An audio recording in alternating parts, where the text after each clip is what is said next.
Hello and a warm welcome to another edition of To The Point. Political temperatures are rising in poll-bound Tamil Nadu, where apart from the Dravidian political parties, even the mainstream national parties are looking for political realignments. But there are some smaller parties which are daring to go it all alone during this election and are trying to make some kind of a difference on the ground. Joining me now is the firebrand PMK leader who's been a former Union Health Minister and is currently the Chief Ministerial candidate for PMK. I welcome Dr.Anbumani Ramadoss on To The Point. Hello. Dr. Ramadoss, let me begin by asking you, is 2016 Tamil Nadu election going to be a watershed election, as many analysts are putting it as? Absolutely. Why? Because there's not been a mindset of people like this current scenario. Okay. 50 long years of DMK and ADMK, people are fed up with it. And they want a change. And the youngsters especially are very impatient for a change. Like what happened in the center, 10 years of Congress rule, and then Mr. Modi came. And in Delhi, 25, 30 years of BJP and Congress, and then there's an alternative, Mr. Kejriwal came. So you are the new Arvind Kejriwal of Tamil Nadu, if I could say. I would love to, by bringing in a lot of changes, a lot of visible changes, and that's why people are flocking towards, thronging towards. What I would like to ask you is that with the kind of limited presence your party has, you have just one Lok Sabha seat and 3 assembly seats in the Tamil Nadu Assembly. Are your cadres really enthused at the moment the way your party has taken up the cudgels in the last 1 year? Because there are questions being raised whether you'll be able to spread your wings that much in Tamil Nadu. See, PMK is 26 years old. Okay. And in the past we have had 20 MLAs. We have 18 MLAs, we have had 7 MPs, we have had cabinet ministers in the past. And today is different. Even DMK has only 22 MLAs. Okay. And DMK is not a leader of opposition party. Mm-hmm. DMK has come third in the last assembly elections. And DMK has come third in the last parliament elections. So that doesn't mean anything like. Today, people are wanting a change. Today in Tamil Nadu, 60% are neutral voters. Yeah. And out of 60%, 2/3 of them are youngsters. So you are banking on these young voters, Absolutely. Which could be a swing voter for you? Absolutely. When you say 60%, it's nearly 2/3 of Tamil Nadu are neutral voters. And out of that, 2/3 are youngsters, so I'm banking on these youngsters. Mm-hmm. I would proudly say that I'm the only politician in this generation. All the others are in the last generation. But so, as a journalist, it's a little intriguing because all the parties, including DMK, AIADMK, BJP, Congress, and the French parties as well, they are looking for political marriages at the moment. They are trying to enter into some kind of an alliance. But yours is the only party which is focusing you as the chief ministerial candidate and how you would make a difference. Is that the USP of your party at the moment? I'll just give you one sample of it. Last parliament elections, I won against the money power, the muscle power of the ruling party, ADMK. Okay. And then the DMK, the Congress, the Communist, everybody. I opposed everybody and I won my parliamentary constituency. Okay. And the trend there was different because they believed in me. Mm-hmm. I said, I'll give you changes. And I said, look at me as a youngster, as a doctor in the past who have done for the country. I've rolled out a 108 ambulance scheme for the country, National Rural Health Mission, which has changed the entire health scenario today. I've banned gutka in the country. I've bought stringent tobacco acts, polio free because of immunization. HIV is 50% reduction in cases. All these things I could do for India. Why can't I do for Tamil Nadu? Despite all the good work you've done as a health minister, but the kind of mindset which the electorate of Tamil Nadu has, they are actually used to that freebie culture and, yes. The doles out from the state government. Why would they really go out and vote for a party like PMK, which of course has a very limited presence in the state? No, PMK doesn't have a limited presence. That's a misnomer, which is miscommunication where our enemies, again, I'm talking about the number of seats. See, the seats like, and the Lok Sabha seats. See, you can't go according to the seats per se, because when we say assembly seats, we contested only in 30 seats last time. If we had contested in 234, our percentage would have been more. Even if ADMK contested in 30 seats or DMK contested in 30 seats, they would have got the same percentage. Like. So are you contesting all the 234 seats this time? Yes. I mean, that's the decision which we have taken. We have called saying that without DMK and ADMK, anybody else can come with us. If they come with us, any party can come with us. If they come, we are happy. If they don't come, we are not bothered. So what I'm given to understand from what you're saying is that you are ready to shake hands with other parties who are ready to come with you, but you will not go and join hands with any other party. No, see, we are heading an alliance. If anybody wants, can come join us under our leadership and contest these elections. Whether be it BJP or any party or any other party other than DMK and ADMK, anybody else can come and join with us. But is it just resulting in a game of one-upmanship, because there were reports that Vijay Kant's DMDK Vijay Kant's brother-in-law LK Sudesh has gone and met party president Amit Shah, and even the seat allocations have been discussed. How far is that true? And they have even come out with numbers that they're going to give your party 70 seats. That's definitely not true, and that's all hearsay, and that's definitely not true. And so you are not ready to align. See, in this you will go it alone in this election. In this election, we are the one who will allocate the seats. Okay. So we are the one, the head of the alliance, and we will allocate the seats, numbers, and that's not going to be the opposite. We are not going to ask someone. So you're not ready to play a second fiddle, basically, to any other. We are the giving phase here, not in the receiving phase. So we are very confident, we are bold enough, and today 66-year-old DMK party is not bold enough to contest alone. But what has... A 44-year-old ADMK is not willing to contest alone because they are scared. So that's a mindset shift of the people, especially the youngsters. I say mindset, never in 50 years this mindset has happened. But so people are fed up. What was that factor which has really made your party change its stance from 2014 to now 2016, when you were ready to fight the general elections on the Modi way, when you allied with BJP, and now all of a sudden there is a U-turn? That was a national election. We wanted a good Prime Minister. We supported Mr. Modi. BJP is a small party in Tamil Nadu. It may be a national party, but here's a small party. Okay. Putting aside our differences, we contested under BJP because it was a national election. State election is a different picture. And we are a bigger party. We are much bigger than BJP here and much bigger than all the other parties here.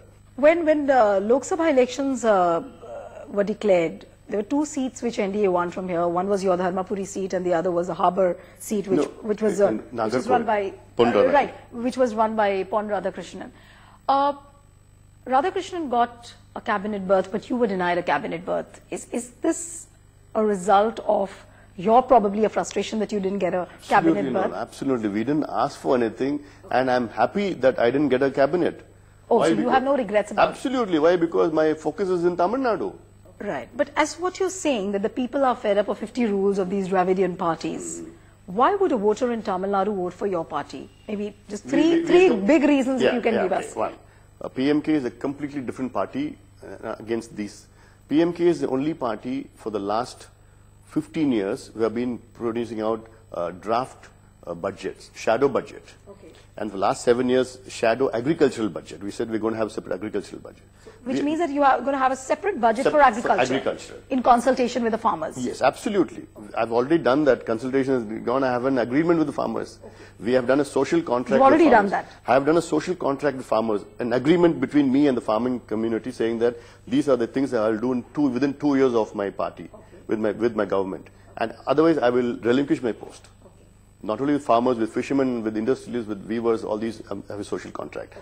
And PMK has produced 25 different documents for Tamil Nadu health issues, agriculture, and governance, and the education policies, all these things Today, PMK is the only opposition party who have given, we do everything on a scientific basis of analysis or protests and all these things And our party is the only party for the last 30 years have been fighting alcohol and fighting corruption. And I say that first signature I do when I come to power is total prohibition.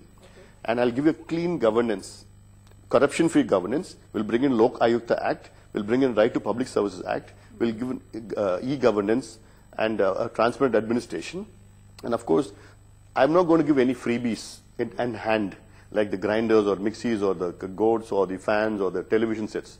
I said I will give you free education and free health. Ramadoss, despite all the promises your party is making, that you are bringing in revolutionary ideas and you're trying to bring in a change which has never been experimented by the political parties, but another reality of your party is that it is seen as a very casteist party where, you know, which espouses probably the cause of the Dalits and the Dalits versus the one-year clashes, as we have already seen in what happened in Dharmapuri. Why are you still championing the cause of 27% reservation despite talking about all the change? Definitely we are not a casteist party. We are a very progressive party, and our ideologies and ideologue. One of our ideologues is Baba Sahib Ambedkar and Karl Marx and Tandai Periyar. So these are all ideologues. So on these basis, definitely we are not a casteist party.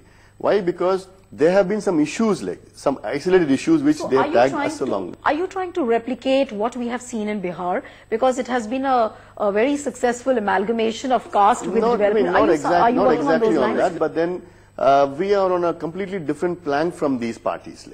Since these parties have lost out their ideologies, they now put us on saying that they're PMK, caste or community and Dalits and all these things.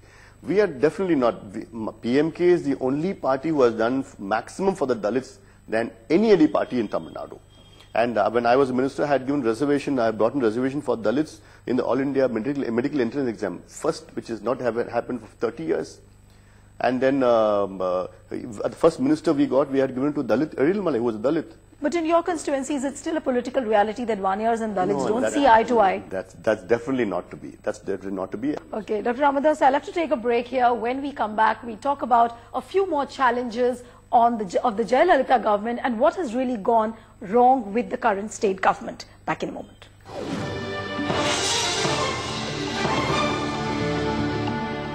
Welcome back. You're watching To The Point with PMK leader Dr. Anbumani Ramadoss. Talking about the suicide of the 3 students at the Villupuram Medical College, fingers are being pointed at you right now that you were the Union Health Minister at that point of time when the college was given clearance, and a whole lot of questions are being raised on the infrastructure, the fee structure. Was it not a moral responsibility maybe then to find out whether a proper inspection has been carried out? See, that college was a naturopathy college. Okay. And permission was given by the state government in 2008. Okay. At that point of time, permission for any naturopathy college doesn't go to the center. Okay. The center has no role. Okay. There was no council for naturopathy. Okay. And so the entire permission was by the state government. Mm-hmm. And in Tamil Nadu, there are 4 colleges. All 4 got permission from the state government, and none of them went to the center. So that system was not there at that time.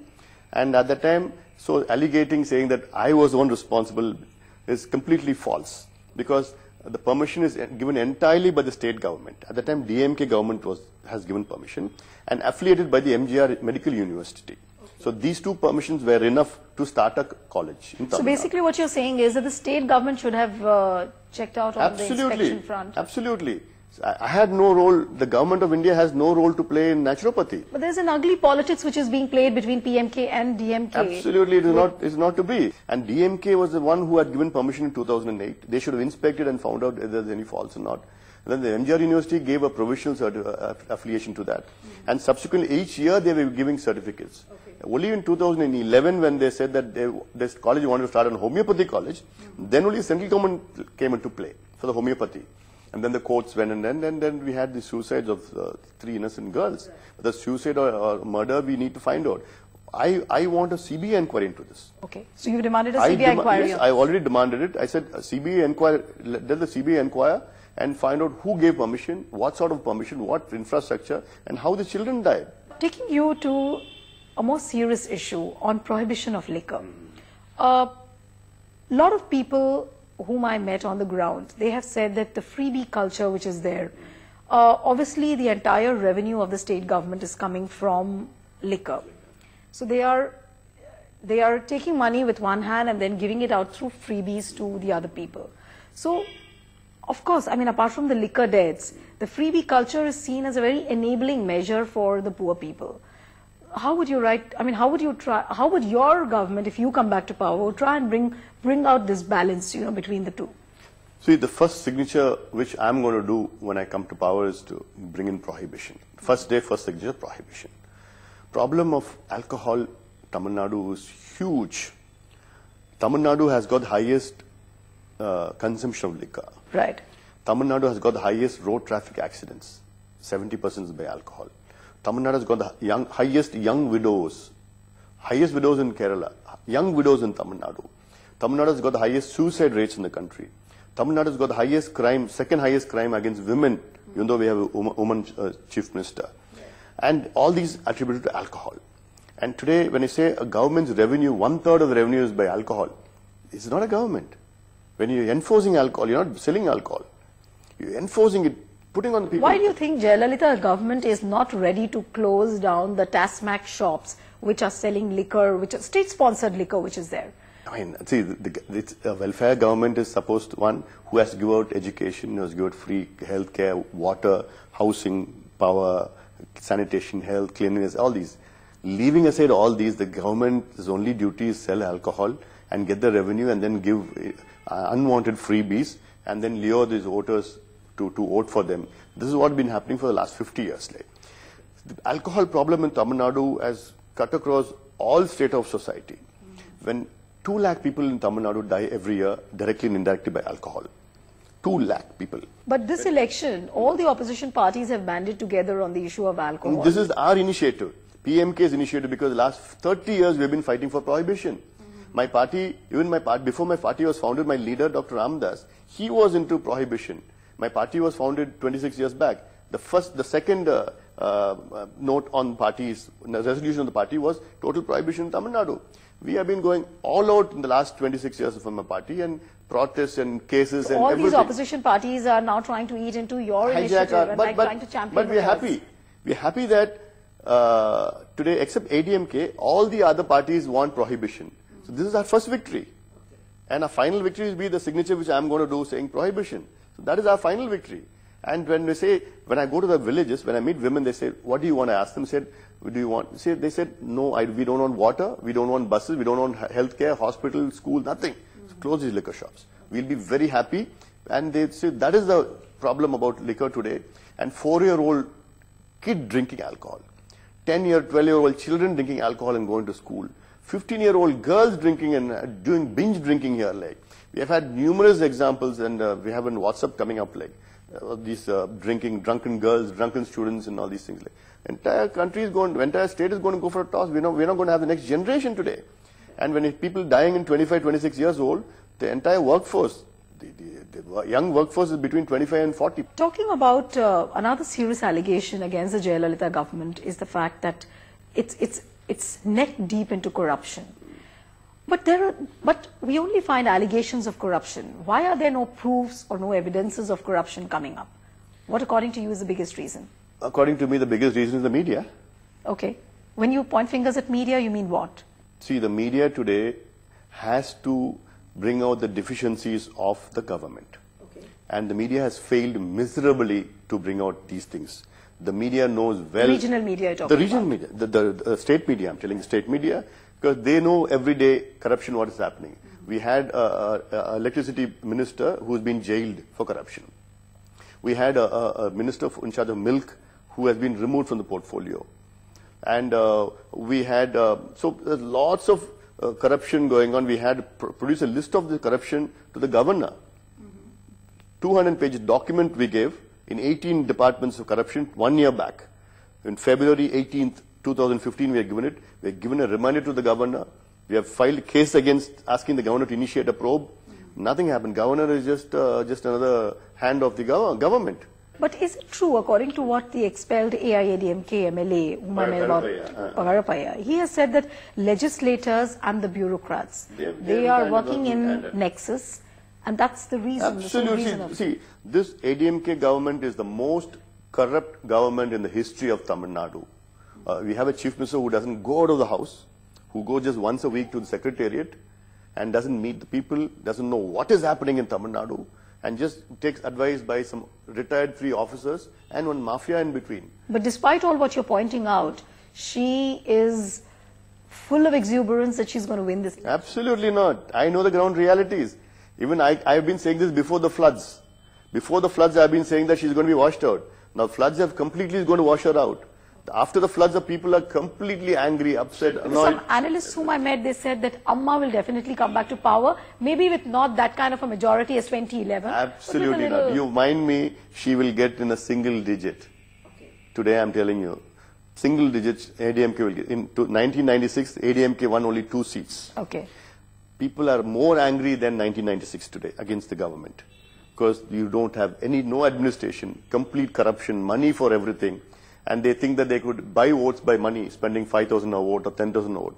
Whatever money they dump, people are not going to take it. People are upset with both of them. And talking to you about another popular sentiment which really plays on the minds of the people of Tamil Nadu is the cause of Tamil Ilam. Somehow there is a feeling that irrespective of whichever political party has been in power at the state level, they have not really seriously championed this cause. How is your party trying to make a difference on this issue? It still is a very popular... Absolutely. If you ask anybody from Sri Lanka, Sri Lankan Tamil or people here in Tamil Nadu, which party has been consistent in his stand, they will say PMK. Okay. DMK, whenever he is in power, he forgets about it. Whenever he is in opposition, then he remembers about the Tamil population.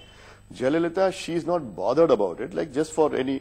But what about the resolutions, the 4 resolutions which have been passed by the Tamil Nadu? That when the sentiments were increasing in Tamil Nadu, a resolution is to be passed in assembly. So are you saying that the 4 resolutions which have been passed were just a hogwash? Absolutely.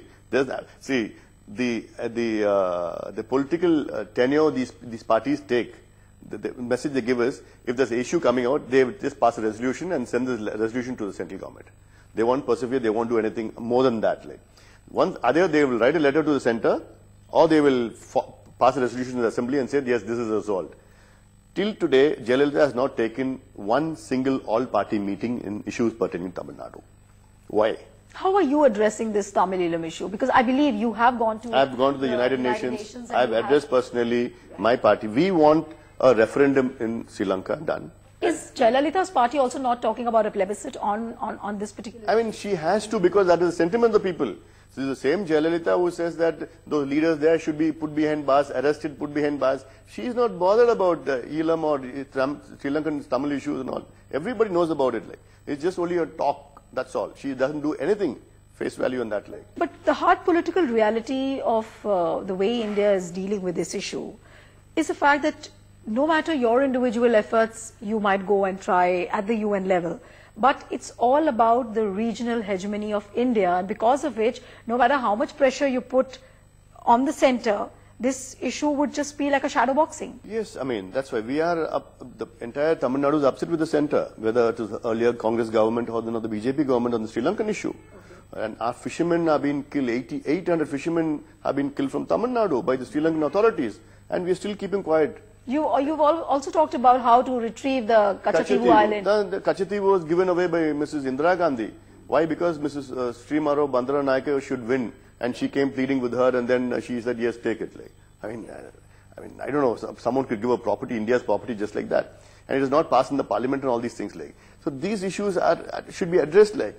And for that, there had to be a different political culture.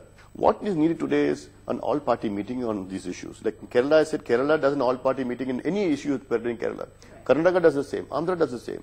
Tamil Nadu, it's all egos involved, political egos involved, politics involved, and enmity between DMK, ADMK, and all the other parties. Like that culture I want to do away with. Like.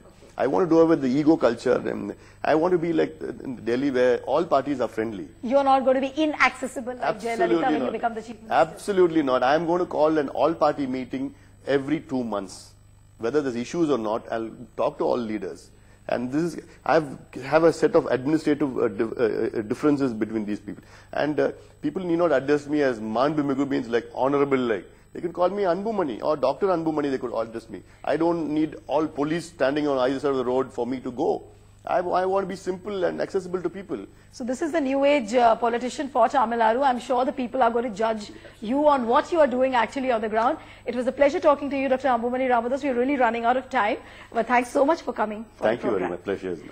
So that's it on this episode of To The Point. See you next time with another personality. Goodbye and thanks for watching.